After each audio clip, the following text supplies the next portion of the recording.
I consider the Trump administration a danger to the world that will disappear in 2020. What if I told you that Bill Gates, Greta Thunberg, Al Gore, George Soros, Prince Charles, and Cardinal Turkson were meeting in the mountains to plot a global new order to be established on the back of the COVID pandemic? An outrageous movie plot? Or is it absolutely true? Donald Trump and the Davos connection, tonight from the editor's desk.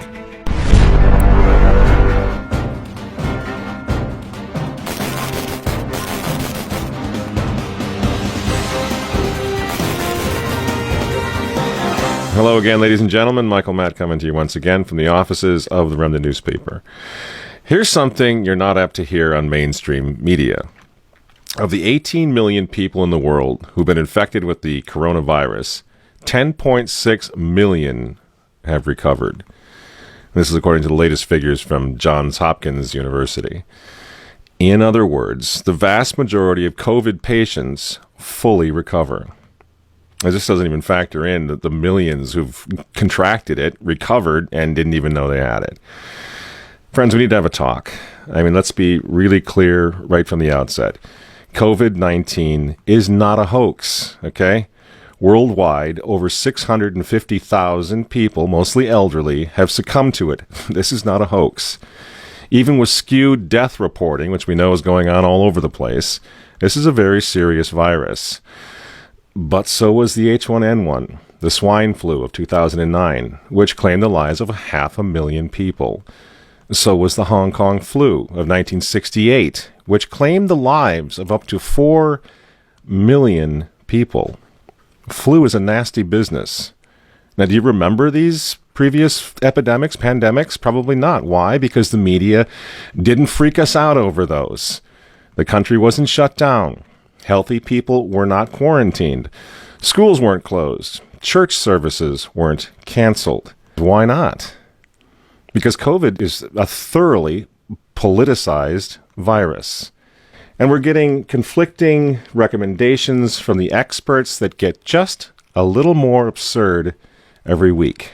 Doctor, your colleague, Dr. Fauci, has suggested recently that goggles would work even better, or in addition to. You're talking about masks. People have come around to the reality of that. Are we going to look at more demands based on what Dr. Fauci has said? Well, I've seen really great face shields, and I've seen them around the country. You know, I've been out to 14 states. The administration sent me out, and I've gotten to see a lot of exciting face masks out there, and face masks that come from the bottom up. And I think that's really, the American people are innovative. Those are actually pretty easy and straightforward to make. Many universities and those who have printers are making face shields now. So these 3D printers can really increase that production, and I think others are making them, and they can be decorated. So, Dr. No one's really interested in decorations. I want to know whether face shields or goggles is something we're going to hear next. I mean, this isn't even funny. I'm so glad to see the guys from Fox over there are openly mocking this woman. I mean, people are losing their jobs. They're losing their homes. They're losing their mental health over this. Their kids aren't going back to school. They can't go to church. And this delusional woman with the scarves thinks that we're going to get a kick out of decorating our face shields?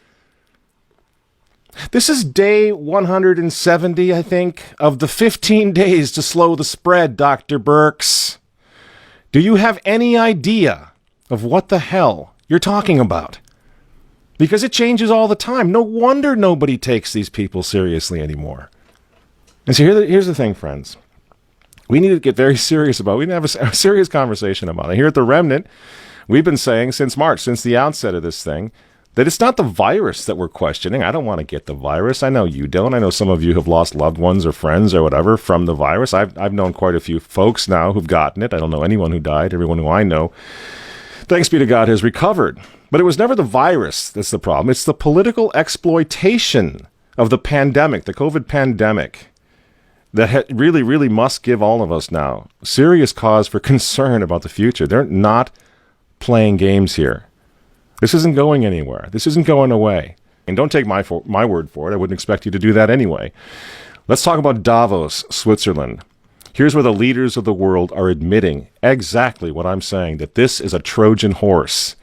Now, in Davos, they call it the Great Reset, and it's scheduled now to kick off in January 2021. And if you want to know what's really going on here, if you want to know why the schools are probably, many of them are not going to open in the fall, if you want to know why you're wearing that dehumanizing face mask, even in your car, look to Davos. Now is the historical moment, the time, not only to fight the real virus, but to shape the system. We have a unique but rapidly shrinking window of opportunity to learn lessons and reset ourselves on a more sustainable path. What is it that would make it so that history would look at this crisis as the great opportunity for reset? The Great Reset is a welcome recognition that this human tragedy must be a wake-up call. The world's problems fit on three sides of a triangle. It's one versus many, man versus nature, and the unfortunate foundation is long-term versus short-term. Any recovery stimulus should have green conditions attached to it. We have to change our economy dramatically in the next 20 or 30 years, and the next 10 years is absolutely decisive. The recovery has to be greener than any of the previous recoveries. And then we need to couple that with new initiatives to equip more people with the digital skills they'll need. We have to live up to the expectations which we have created, and we will do so. On June 2nd, 2020, just a couple months ago, the founder now of the World Economic Forum in Davos, Klaus Schwab, wrote an article on their website in which he just comes right out with it. He says that COVID pandemic represents a, quote, rare but narrow window of opportunity to reflect, reimagine, and reset our world, end quote. Those aren't my words. Those are his words. The world must act jointly and swiftly, says Mr. Schwab, to, quote, revamp all aspects of our societies and economies, from education to social contracts and working conditions. Every country, from the United States to China, must participate, and every industry, from oil and gas to tech, must be transformed, end quote. And Mr. Schwab comes right out and admits that he can't do this without, you guessed it, Bill Gates. We are particularly committed to this initiative since the Forum has been at the origin in its annual meeting in Davos of the Global Fund, Gavi and CEPI, together with the Gates Foundation and other founders of those crucial organizations, particularly today. And they're all there. All the movers and shakers of the world are in Davos at one time or another. Even Prince Charles, the insufferable Prince of Wales, got into the act in Davos in January. Unless we take the action necessary and we build again in a greener and more sustainable and more inclusive way, then we will end up having more and more pandemics and more disasters from ever accelerating global warming and climate change. So this is the one moment, as you've all been saying, when we have to make as much progress as we can. And of course, Antonio Guterres, the former Prime Minister of Portugal, who's also a Catholic and is now serving as the Secretary General of the United Nations, he's in Davos chiming in as well. A microscopic virus has closed down entire countries and economies. The Great Reset is a welcome recognition that this human tragedy must be a wake-up call. As you rightly say, it is imperative that we reimagine, rebuild, redesign, reinvigorate, and rebalance our world. Friends, the full picture should begin to emerge now, and I'm just giving you a sample. I mean, everyone has spoken here. Everyone who is anyone in the globalist community has gone to Davos, has delivered speeches. They come together, they network, they plan our future. This transformation essentially means that the whole way that we do business, that we live, and that we have grown accustomed to in the industrial age will have to be changed. We will have to leave that behind us in the next 30 years to go. This COVID thing is their golden opportunity, and they certainly don't want Trump or anyone else to fix the problem, certainly not prematurely. And this is what the war on hydroxychloroquine is all about. I mean, think about this. Why? You mention hydroxychloroquine and you get taken off Facebook? You get taken down from YouTube? Why? This thing's been going for 60 years. People use it all the time. Well, if you use it, you might have a heart attack, so we got to condemn that. Why are they doing this? This is a therapeutic that works for a lot of people. Doctors all over the place are using it right now, but they don't want it. Why? Why? Because it's not a vaccine. Because it might fix the problem. This is why those frontline doctors in the white coats, that's why they were banned from social media. Many of them are now losing their jobs. They were frontline heroes. And all they did wrong was come out and talk about fixing the thing now. Not waiting 18 months. You're not waiting for a vaccine. But how they're fixing and healing people right now. Doesn't that make you just a little suspicious? Because, see, the problem is these frontline doctors in the white coats, if they're right, and COVID can be cured without 7 billion doses of Bill Gates' vaccine, well, the Great Reset that they keep talking about in Davos, Switzerland, the Great Reset will be dead on arrival. And all of us will go back to life as we knew it. This is why the 2021 Davos Summit now, 2021, it's coming right up after Christmas, the Davos Summit. And the Great Reset, they need President Joe the Catholic Biden to hand us, the United States, over to them if he wins this election. This is why they're trying so hard to take Donald Trump down. Biden is not a serious candidate. We can all agree on that, right? He's not serious. The poor fellow. He's in his dotage now. So what are they doing? They don't want a serious candidate. I'm not talking about on the right. I'm talking about on the left. They don't want someone who's going to be serious. Everyone with a pulse knows Joe Biden can't do this job. What's he doing there then? In my opinion, he's the personified monument to the U.S. presidency that the mob will tear down in January. They need to reset everything, including the politics of the United States, the governance of the United States. Besides that, old Joe the Catholic Biden has always been a New World Order guy. The affirmative task we have now is to actually create a new world order. And of course, friends, we hear a lot about the Green New Deal and all of that, right? We hear Francis with his Laudato Si encyclical and all of that. They're all working together, aren't they? The Davos 2021 Summit works closely with something called Climate Reality Project. And guess who runs that? The respected trustee of the World Economic Forum, Albert Gore. This crisis, the climate crisis, is way worse than people generally realize. Way worse. It is getting worse still way faster than people realize.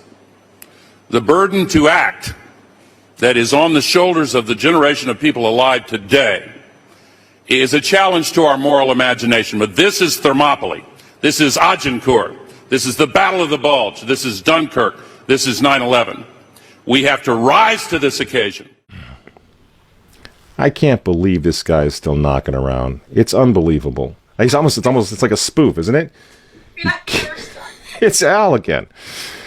I mean, and it's the same. And Davos brings them all in, all the ghouls from the globalist swamp. Our house is still on fire. Your inaction is fueling the flames by the hour. And we are telling you to act as if you loved your children above all else. And of course, drum roll please, Davos, Switzerland has its elder statesman, George Soros. George Soros's dinner at Davos is a bit of an institution at this event. He usually comes out with strong criticism of something that he feels is troubling for the state of the world. He didn't hold back either when talking about the US president, saying that he was describing him as a con man and ultimate narcissist. Even the fate of the world could be at stake in 2020 and the years to come as well, perhaps referencing there the upcoming, of course, election in the United States too. So George Soros really, using his platform here at Davos to speak to those, rich and famous who come to the World Economic Forum. We know that he's, in the past, has been a major donor to the Democratic Party in the United States. He didn't say anything about which candidate he might be supporting in the Democratic primary, but certainly no holding back on his criticism of President Trump. What's this all about? I think you know. I think we all sort of in our hearts, we kind of realize what's going on here. This is not about COVID anymore. This is about a reset of everything. And the United States of America is in the way right now of all of it. So they are destabilizing our entire country. The Great Reset, then, politically, economically, it wants to implement massive socialist programs and, of course, global climate change along the lines of the Green New Deal. The regulation is going to be unbelievable, and no country will be allowed to opt out of this. Why? Well, if an individual country opts out of the Great Reset, they're going to be endangering the whole world community, the whole world, through future pandemics that will be caused by climate change, Al Gore says, and overpopulation, says Bill Gates. You see how it works? No country will be allowed to opt out. This is what we're facing in November. And if you think the Catholic Church is going to protect you from what's coming, from this globalist takeover nightmare, think again. We've been through all this before, leaving aside Pachamama, and leaving aside Laudato Si, which is the encyclical of the globalists. It's the encyclical of the United Nations. I'm sure that we have all read this magnificent encyclical that His Holiness Pope Francis has blessed us with. It's the encyclical of AOC. It's the encyclical of the Green New Deal. Leaving that aside, Francis has already announced the global economic reset of his own last year. I don't know what makes this man think that he's an economist. I don't know where he learned all of this down in Argentina, but he's an amazing guy. He knows everything but theology. Ever notice that? He already announced his coming global economic reset. He calls it, in his humility, the economy Francesco. The economy of Francis. Remember? We showed you a bit of this. I'll show you a little more here. I will come for the economy of Francesco because we need a new economy, a new vision, and the teachings of Pope Francis in Laudato Si and in other teachings help to give us the pathway to a better world. Isn't that something? Now, this was announced last year, mid-2019. It's almost as if Francis knew that the COVID pandemic and the resulting economic collapse were coming. I wonder how he knew that. Isn't that weird? That he was already calling for an economic reset? Well, poor Francis, he couldn't make it out to Davos back in January when the big party happened. But he did send his representative, the globalist cardinal, Peter Turkson, in his place. Ladies and gentlemen, I'm pleased to welcome His Eminence Cardinal Turkson, Prefect of the Dicastery for Promoting Integral Human Development of the Vatican City-State, with a special message from His Holiness Pope Francis. Your Eminence, it is a pleasure to welcome you back to Davos. The stage is yours. This is to Professor Klaus Schwab, Executive Chairman of the World Economic Forum. As the World Economic Forum celebrates its 50th anniversary, I send greetings and prayerful good wishes to all taking part in this year's gathering. Everyone's in on the Great Reset. Well, almost everyone. There's one guy who's got the power to do something to stop it, and you know exactly where I'm going. And they made a mistake. They tried to get Trump on their side, so they invited Donald Trump to Davos, I think a couple of times. But in January, when Donald Trump, I think, really began to see the beast that he was up against, he went to Davos, to the World Economic Forum, and he stuck a mega finger in their eye. We're committed to conserving the majesty of God's creation and the natural beauty of our world. But to embrace the possibilities of tomorrow, we must reject the perennial prophets of doom and their predictions of the apocalypse. These alarmists always demand the same thing: absolute power to dominate, transform, and control every aspect of our lives. We will never let radical socialists destroy our economy, wreck our country. 2 days after Donald Trump gave that speech, the 89-year-old leftist weirdo billionaire George Soros made an emergency intervention where, at Davos, once again, warning that the U.S. 2020 election will determine the, quote, fate of the whole world. Now, in the context of Davos, take a look at this one more time. This is a month after Donald Trump addressed Davos and stuck the MAGA finger in their face. Here's what Francis, the Vatican, and Jeffrey Sachs had to say in response. And it is a dangerous country right now. It will be absolutely dangerous if Trump wins re-election. Trump wins re-election. Trump wins re-election.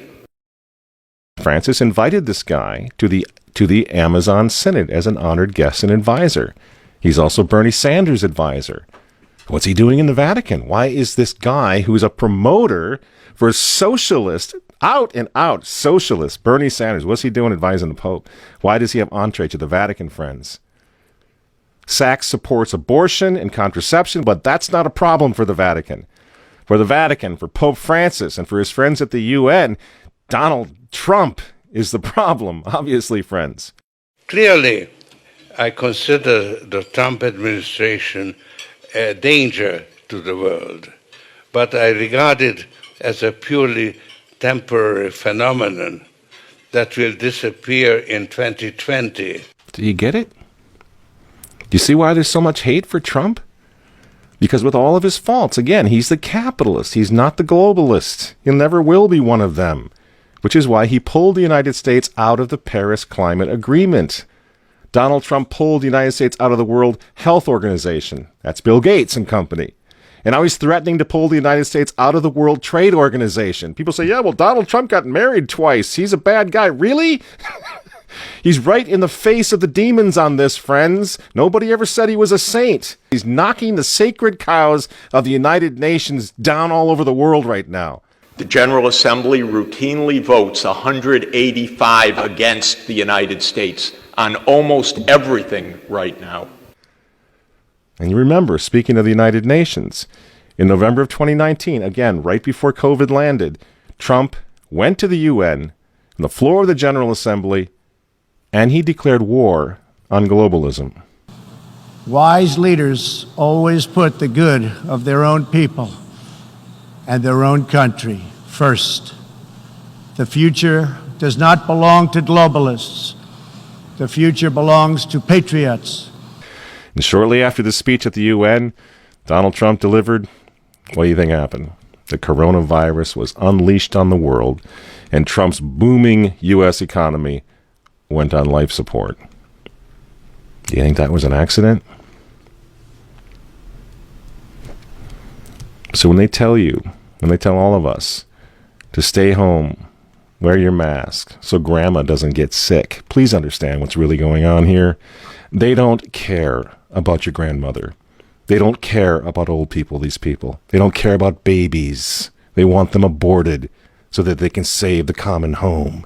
Abort babies, millions of them all over the world. They don't care about babies. They don't care about old people. In fact, if you want to save your grandma, tell the globalists to stay the hell away from her.